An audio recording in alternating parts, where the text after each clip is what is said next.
Debbie and I enjoyed attending homecoming at Oklahoma Christian this weekend. We saw several classmates, and as expected, we all looked older than we did in the 1970s.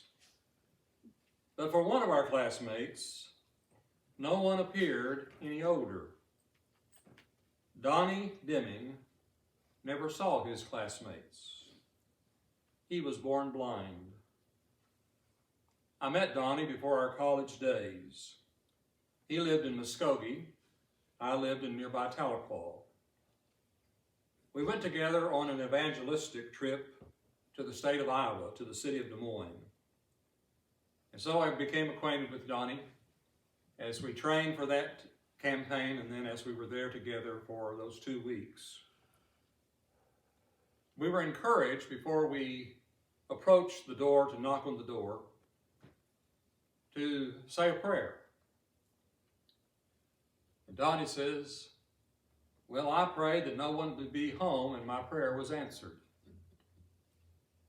On that particular trip, and you can imagine who was at least partly responsible for this, we went to an amusement park. Donnie got off one of the roller coasters and he says, that was so scary I kept my eyes closed the whole time. Donnie, despite being born blind, had a good sense of humor. Donnie finished high school.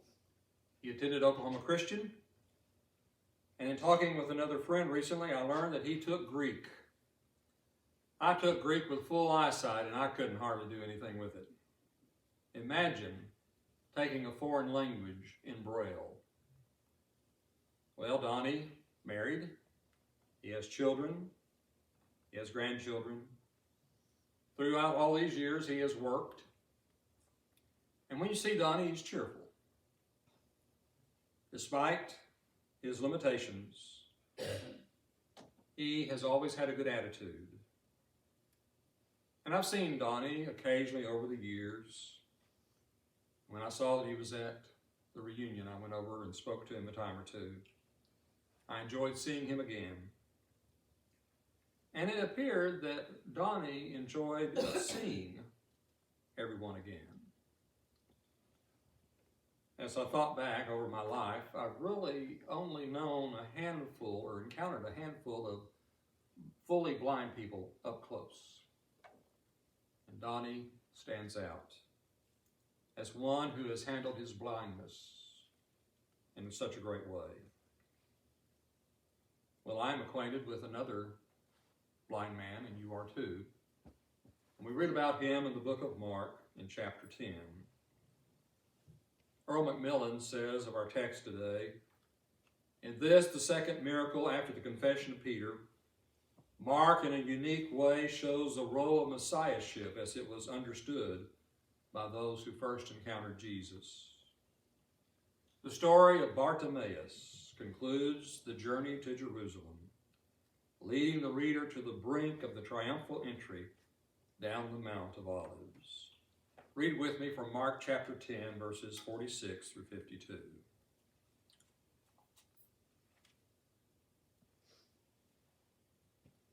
As Jesus approached Jericho, a blind man was sitting by the roadside begging. When he heard the crowd going by, he asked what was happening. They told him, Jesus of Nazareth is passing by. He called out, Jesus, son of David, have mercy on me. Those who led the way rebuked him and told him to be quiet. But he shouted all the more, Son of David, have mercy on me. Jesus stopped and ordered the man to be brought to him. When he came near, Jesus asked him, what do you want me to do for you? Lord, I want to see, he replied. Jesus said to him, receive your sight. Your faith has healed you. Immediately he received his sight and followed Jesus, praising God. When all the people saw it, they also praised God. As we look at our text, we first see a blind man's need. Verse 46. We read, then they came to Jericho. Jesus is on the way to Jerusalem. These are the last days of his life before death, his life before the cross. Jericho is an oasis about 6 miles north of the Dead Sea. It is the lowest city in the world. We remember Jericho from the Old Testament, where the walls fell down. And over the course of the centuries, this city of Jericho had been rebuilt and rebuilt. And really, the location in Jesus' day was not really the same location as when the walls fell down. Sometimes new construction was on top of old construction. That gives archaeologists all the fun of digging down through different times in a city's history. And sometimes they just kind of shifted, they moved along. But they came to Jericho. As Jesus continues on his way to Jerusalem, he apparently took the road down alongside the Jordan River. Near Jericho, he turns westward to make the ascent toward Jerusalem. This route was somewhat longer, but avoided the difficult hill country. Jericho is the low spot in the world. Of course, it would be uphill to Jerusalem. Basically, Jerusalem was just about uphill from everywhere in that area. But Jesus was with his disciples, and he was accompanied by a large crowd. At Jericho, Jesus encountered a man named Bartimaeus. In Matthew's gospel, 2 blind men are mentioned. Luke's gospel mentions only one, but Bartimaeus is unnamed. Mark only mentions one man, and he names him. Who was Bartimaeus? We know little about him. His name is Aramaic for son of Timaeus. Mark gives his name and then its meaning. And Mark says that he was blind and he was a beggar. The blindness probably necessitated the begging, unless you were a part of a wealthy family. If you were blind, the way you made a living, the way you survived was to beg. And some think that because Mark names Bartimaeus, that he may have been known in the early church, that he became a believer, became a Christian. We then see a blind man's plea, verses 47 and 48. Because of his blindness, Bartimaeus could not see Jesus as he was coming through town. Because of the large crowd, he was not close to really hear Jesus or speak to him at first. But Bartimaeus heard who the crowd was following. He heard that Jesus was coming through. And so then he did what he could. He began to shout in hopes that Jesus would hear him and help him. Well, if there's a crowd, the way you get heard is to shout. The crowd rebuked Bartimaeus and told him to be quiet. Perhaps they were annoyed at the cries of a street beggar. After all, they were numerous. Or maybe they thought that Jesus would be annoyed for the same reason. After all, Jesus was important and he had important things to do. Well, the reaction of Bartimaeus when he's told to be quiet is to shout all the more. More than once he shouted, "Jesus, Son of David, have mercy on me." Bartimaeus had apparently heard about this Jesus. And he knew that Jesus was the one who could help him. William Lane says, those in the crowd who rebuked the beggar undoubtedly regarded his shouting as a nuisance and resented the thought of any possible delay. They had probably become quite hardened to seeing beggars along the roadside, and especially at the city gates, crying for alms. Undeterred, the man resolutely continued his chant until he succeeded in drawing Jesus' attention to himself. Well, then in verses 49 and 50, we have a blind man's hope. Jesus becomes aware that there is a man shouting his name. When he does so, he stops. He orders this man to be brought to him. We read in one of the other accounts that the man threw his cloak aside and got up to go to Jesus.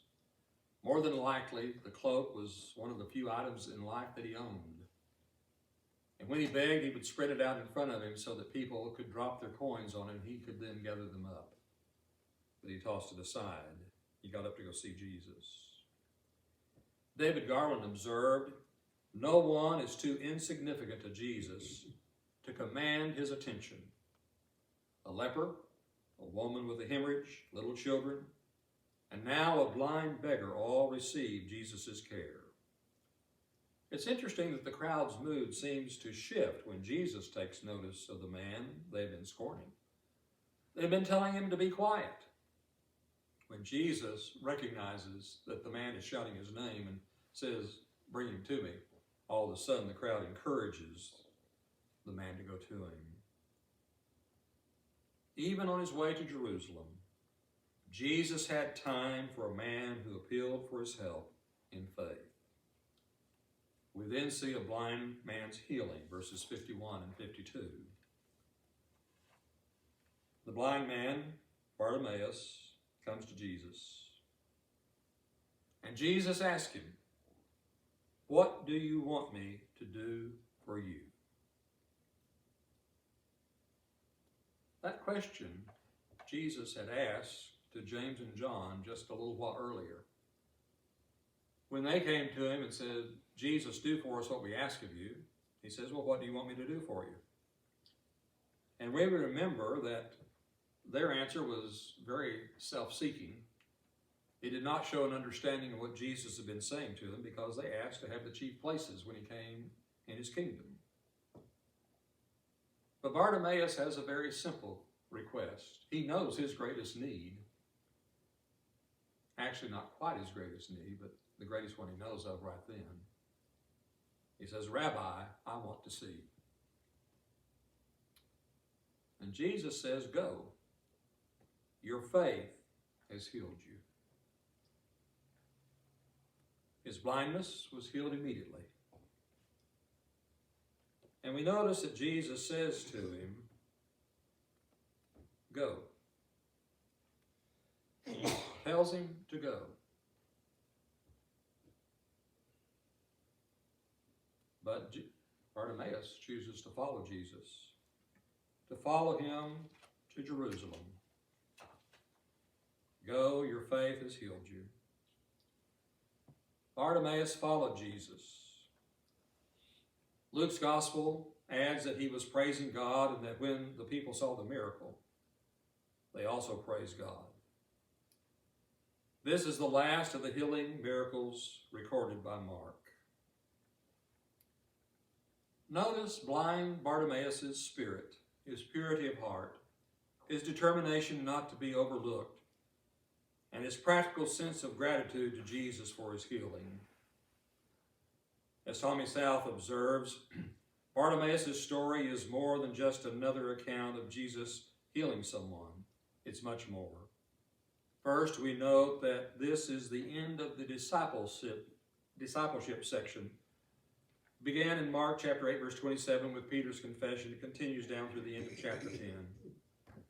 And second, we remember that most of the examples of discipleship in this section have been failures. Peter confesses Jesus, but when Jesus speaks of his upcoming suffering, Peter rebukes him. Jesus says to him, "Get behind me, Satan." We remember the inability of the 10 to cast out the boy's demon after the transfiguration. We had those arguments about who's the greatest. We have John boasting about telling someone not to cast out demons in Jesus' name. We have the disciples rebuking people for bringing children to Jesus. We have the rich young ruler's inability to order his priorities. And we have the request of James and John, and then the resentment of the 10.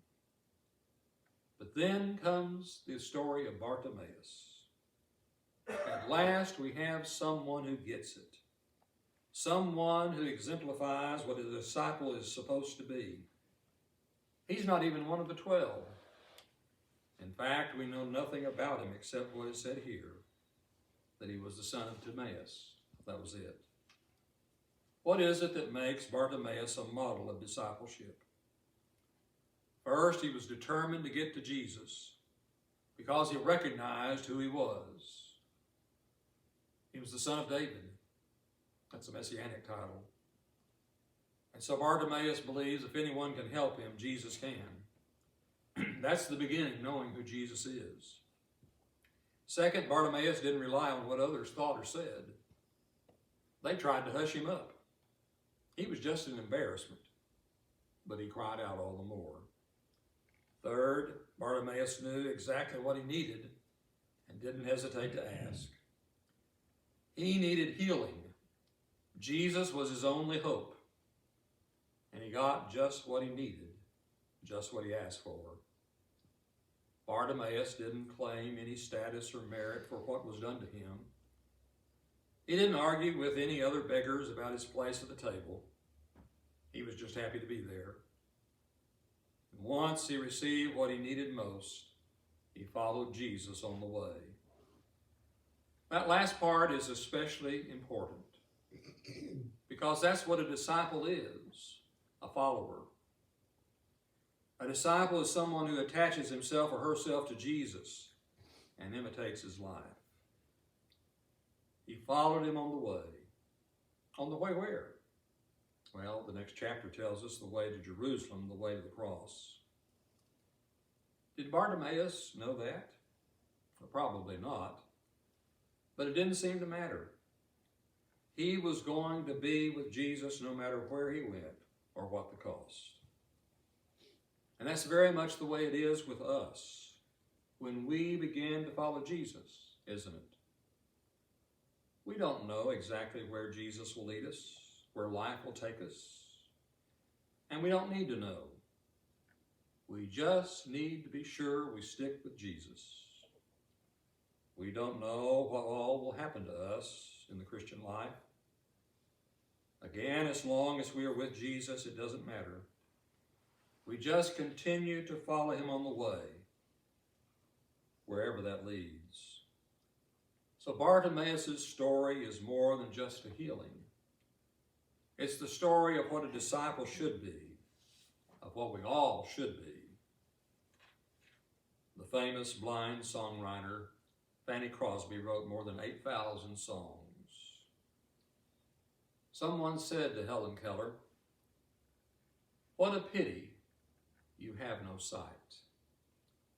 To which she replied, "Yes, but what a pity so many have sight but cannot see." Bartimaeus, our classmate Donnie, although not able to physically see, could see who Jesus was.